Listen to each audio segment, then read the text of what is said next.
कि कोर्ट ने कहा था कि घर छोड़ के आना है तो रास्ते में ये रेप करें, ये डकैती करें, ये चोरी करें, ये अगवा करें, कोई ना पूछे।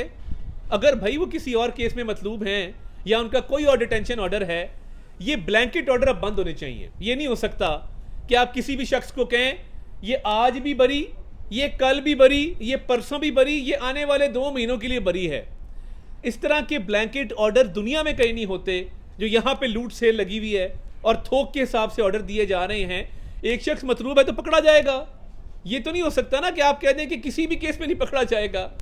ये कानून के साथ, कानून की हुक्मरानी के साथ मजाक है कि आप ब्लैंकेट कवर दे दें, ब्लैंकेट बेल दे दें, ब्लैंकेट रिलीफ दे दें और उसके बाद कहें कि जी इसको कोई नहीं पकड़ेगा। तो ये ऑर्डर था ही नहीं जिस पर अमल दरामद होता। और मैं ये समझता हूँ कि इस्लामाबाद के डिप्टी कमिश्नर का एक legally valid carried out order था जिस पर अमल दरामद कराया गया है। सर ये बताएं, आप हमेशा अदालतों पे तनकीद करते नजर आते हैं उनके फैसलों के ऊपर। जो भी पार्टी एग्री होती है वो अदालतों पे तनकीद करती है।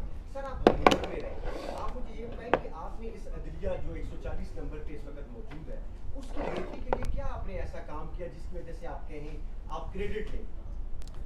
सबसे पहले 2008 में शहबाज शरीफ साहब की हुकूमत आती है पंजाब के अंदर। सेशन जजेस की तनख्वाहें, सिविल जजेस की तनख्वाहें 10 गुना बढ़ा दी गई थी, उनको गाड़ियाँ दी गई थी। जिन लोगों ने पंजाब में रिपोर्टिंग की है वो जानते हैं कि बजट में इजाफा कर दिया गया था कि जुडिशरी में एक पॉजिटिव चेंज आए, पहली बात। दूसरी बात, जब भी हमारी गवर्नमेंट रही है, क्योंकि ये इंतज़ामी अमूर चीफ जस्टिस साहिबान के हवाले होते हैं, जितना बजट चीफ जस्टिस साहिबान ने मांगा है उससे बढ़ के उनको मिला है, जितनी मराद चीफ जस्टिस साहिबान ने मांगी हैं उससे बढ़ के उनको दी गई हैं। अब करप्ट अनासिर की निशानदही करना भी तो हमारी जिम्मेदारी है ना। अब जस्टिस मज़ाहिर अली अकबर नकवी साहब आज भी बैठे हैं, उनके खिलाफ जो रेफरेंस दायर किया गया था वो समाअत के लिए मुकर्रर ही नहीं होता। यानी उसका तरीक़ेकार ही कोई नहीं है कि उसको समाअत के लिए किसने मुकर्रर करना है। 40 करोड़ का प्लॉट 10 करोड़ में ले लिया और उसकी भी पेमेंट किसी थर्ड पार्टी ने की है, और जिससे ख़रीद रहे हैं वो एक दिन पहले ख़रीद रहा है, फजिंग की गई है, लेयरिंग की गई है, कोई पूछने वाला नहीं है। उनके दोनों बेटे जिसने लॉ कॉलेज से फारिग हुए हैं, मेरी तो पहली जो मुझे एक केस की फ़ीस में 47,000 रुपया मिली थी, 15-15, 20-20 लाख की रिटेनरशिप मिली हुई है। क्योंकि ये जज साहब के बेटे हैं तो तमाम सरकारी इदारे पाबंद हैं कि इनको महीने की रिटेनरशिप देनी है, फ़ीस देनी है। उनके पैनल के ऊपर हैं, बड़े बड़े बैंकों के पैनल के ऊपर हैं, LDA के पैनल के ऊपर हैं, हाउसिंग डिपार्टमेंट के पैनल के ऊपर हैं। ये तो ब्लैकमेलिंग करते हैं सरकारी इदारों को कि हमारे बच्चों को फ़ीसें दी जाएँ। जब पेश होते हैं तो यूँ मुँह ऊपर करके कहते हैं अंकल रिलीफ दें। अब सामने बैठा अंकल है, वो रिलीफ किस तरह रोकेगा? यही कहानी एक हमारे इधर भाई की है, गुलजार साहब का दामाद था अबू ज़र सलमान खान न्याजी साहब, आजकल TV शीवी पे भी आते हैं। सिर्फ गुलजार साहब के दामाद होने की वजह से उसको लॉन्चिंग पैड मिला, वरना हम जानते हैं ना कि कितना जो है वो महारत थी और कितनी जहानत थी। तो ये सिलसिला बंद होना चाहिए। हमने तो भरपूर कोशिश की कि हम अपने दौर में ये काम करें, मगर देखिए अदलिया पे तनकीद बिला वजह नहीं है, बेजा नहीं है। हम दलाइल से बात करते हैं, शवाहिद दे के बात करते हैं, सबूत दे के बात करते हैं। हमने तो भुगता है, और मैं एक ऐसा शख्स हूँ जिसका ख़ानदान का ताल्लुक अदलिया के साथ रहा है। मुझे तो दुख होता है ये बातें करते हुए, मगर आप मुझे बता दें कि जब इंसाफ का ये हाल होगा कि सन इन लॉ और मदर इन लॉ बताएगी कि किसको रिलीफ देना है, किसको नहीं देना, एक तरफ दामाद है, एक तरफ सास है, तो चल गई कोर्टें फिर आपकी।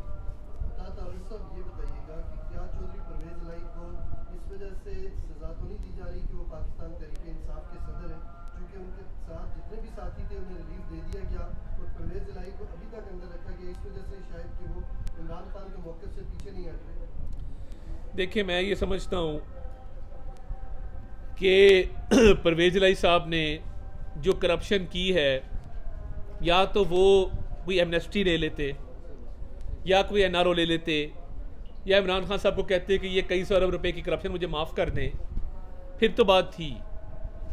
सज़ा तब होती जब इनकी गाड़ी में मंशियात डाली जाती, सज़ा तब होती जब इनकी घर की खवातीन पे पर्चे दे के उनको चांद रात को बंद कर दिया जाता, सज़ा तब होती जब आप और मैं बैठ के हंस रहे होते कि जी ये परवेज़ इलाही साहब पे जाली केस डाल दिया है, टूटी चोरी का, भैंस चोरी का, बकरी चोरी का। ज़रूर होती, मेरे पे टूटी चोरी का पर्चा रहा है परवेज़ इलाही साहब के दौर में, मैंने भुगता है। 2 महीने में भागा रहा हूँ पुलिस के छापों की वजह से। तो टूटी चोरी का पर्चा उस पर देते हैं जिस पे आपके पास इल्ज़ाम लगाने को होता कोई नहीं है। जो साहबजादे बैठे हैं लंदन में बाप को इस हालत में छोड़ के, कभी आप उनके करतूत उठा के देखें कि पंजाब के अंदर क्या लूट सेल थी, और एक एक पोस्टिंग ट्रांसफ़र अपनी जगह, डेवलपमेंट स्कीम्स अपनी जगह, सिर्फ मास्टर प्लान में 120 अरब रुपया है मेरे भाई। तो इसलिए ये केसेस बनाए नहीं जा सकते, मवाद मौजूद है तो ये केसेस बने हैं, अदरवाइज ज़बरदस्ती नहीं है। वरना यहाँ भी मंशियात डाली जाती, यहाँ भी कोई टूटी चोरी डाली जाती, यहाँ भी कोई बेसलेस एलिगेशन लगाए जाते। सर ऐसा क्यों होता है कि हुकूमत जिस पार्टी की जाती है और उसके बाद उसके ऊपर एलिगेशंस भी लगते हैं, उसकी फाइलें भी खुलती हैं, हुकूमत के अंदर होते हुए ये अदारे इतने आज़ाद क्यों नहीं हैं? क्योंकि आपकी पार्टी शुमार दफ़ा हुकूमत में रही है, ये अदारे इतने बाख्तियार क्यों नहीं बनाए गए कि ये उस वक्त आप जाने? नहीं, उस वक्त भी हाथ डाल रहे थे, उस दौर में भी केसेस शुरू हो गए थे। FIA के अपने केसेस हैं, NAB के अपने केसेस हैं, मगर हमारी लीडरशिप का एक जहन है। मुझे कभी मेरे सदर ने, मेरे कायद ने बुला के नहीं कहा कि फ़लाँ पे फ़लाँ केस बना दो या फ़लाँ पे फ़लाँ केस बनना चाहिए। वो बात भी नहीं करते केसेस के ऊपर। उनकी कोशिश होती है कि मुल्क की तरक्की, मुल्की मामलात पे बात की जाए। तहरीक इंसाफ की पार्टी थी जो शाम को शाबाशें मिलती थी गालम गलोच के ऊपर, बद तहजीबी के ऊपर, बदतमीज़ी के ऊपर, केसेस बनाने के ऊपर। आज मुझे बताएं ना, हमने तो इधर ही रहना है, इसी मिट्टी में दफन होना है। आज किधर है शहजाद अकबर जो केसेस बनाते थे? आज क्यों मुल्क से बाहर हैं? या आज किधर है शहबाज गिल? उनका क्या फ्यूचर है? पूरे मुल्क से इंतकाम लेके मैंने एक टॉक शो किया शहबाज गिल साहब के साथ। शुरू में मेरे घर पे शाम को उन्होंने इंक्वायरी की, एक कागज़ भेज दिया, क्योंकि टॉक शो में मेरी आवाज़ थोड़ी ऊंची थी। हमने तो ये चीज़ें देखी हैं। तो इदारे आज़ाद हैं, वो अपने तौर पे काम कर रहे हैं। मैं नहीं समझता कि कोई इंतकाम का अंसर मौजूद है। हाफ़िज़ साहब सीनियर है ज़रा, हाफ़िज़ साहब। इस वक्त पूरी कौम का जो मसला है वो है महंगाई, बिजली के बिल। आपकी हुकूमत पिछले 16 माह रही है और इस वक्त जो सूरत हाल नज़र आ रही है कि एक तो शहबाज साहब भी लंदन चले गए, फिर डार साहब भी लंदन चले गए। मुस्लिम लीग नून जिसने महंगाई के खिलाफ मार्च भी किया था, PDM के प्लेटफॉर्म से सब आए थे। अब इस अवाम के आंसू पूछने वाला कोई नहीं है। सारा मलबा ऐसे लग रहा है कि निगरान हुकूमत पर डाल के आप अपनी गली से निकलना चाह रहे हैं, ऐसा महसूस होता है।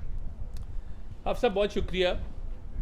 2018 में जब हमने हुकूमत छोड़ी, जब हमें बेटे से तनख्वाह ना लेने पे निकाला गया, पूरी की पूरी पार्टी को तोड़ के एक तहरीक इंसाफ नामी पार्टी बनाई गई रातों रात। एक मशीनरी खड़ी की गई, जनूबी पंजाब महाज पटके पहनाए गए, जहाज़ों में लोगों को लाद के बनी गला पहुंचाया गया। तब डॉलर 110-120 पे था, पेट्रोल 100 रुपये पे था, बिजली 10-12 रुपये यूनिट थी। बड़ा अच्छा पाकिस्तान चल रहा था। प्रोजेक्ट इमरान खान की लॉन्चिंग जिन लोगों की तरफ से की गई, आज जवाब देना कि 4 साल में तर्जुमानों के इजलास के अलावा मुझे बता दें, ट्रैक पैंट्स पहन के, काली ऐनकें लगा के 11 बजे दफ्तर जाओ, 5 बजे घर आओ, तर्जुमानों का इजलास करो, IMF की बड़के मारो कि जी मैं खुदकुशी कर लूँगा, मैं IMF के पास नहीं जाऊँगा। हमने तो सुना था डायरी लेके गया, डायरी के अंदर घड़ियाँ, हीरे जवाहरात, अंगूठियाँ, ब्रेसलेट और नेकलेस मौजूद है, ये हमें पता नहीं था। 4 साल जो मजालिम ढाए गए हैं, 6 महीने असद उमर ने ज़ाया किए। IMF की शराइत दिन ब दिन, अगर उस वक्त मुआहदा हो जाता आज हालात बेहतर होते। 6 महीने असद उमर ने ज़ाया किए और 2 वज़राए ख़जाना साबका पीपल्स पार्टी के अदवार के हफीज़ शेख और शौकत तरीन साहब को मौका दिया गया, उन्होंने किस्मत आजमाई। 16 माह में हमने तो मलबा उठाया ना, अपनी सियासत दाव पे लगाई रियासत को बचाने के लिए, कि अगर खुदा ना खासा ये मुल्क डिफ़ॉल्ट होता तो डॉलर 500-600 पे होता, एयरलाइनें बंद हो जाती, सरमायाकारी बंद हो जाती, इंडस्ट्री बंद हो जाती, एक्सपोर्ट्स बंद हो जाती। हमने तो उस चीज़ को आके बचाया है। और वो 16 माह आपके सामने हमने क्या किया, वो भी आपके सामने। जो 4 साल हुकूमत की, मुझे बता दें 10 साल खैबर पख्तूनख्वा में इनकी हुकूमत थी। आज पेशावर के लेडी रीडिंग हॉस्पिटल में जाएं, अगर तो वो लाहौर के PKLI हॉस्पिटल से बेहतर है तो आप मुझे सजा दे दें। आज अगर BRT पेशावर, BRT लाहौर से बेहतर है तो मुझे पकड़ लें। यानी इतनी करप्शन, इतनी बदउनवानी, इतनी नाअहली कि आपकी 10 साल एक सूबे में हुकूमत है, बेड़ा गर्क कर दिया सूबे का।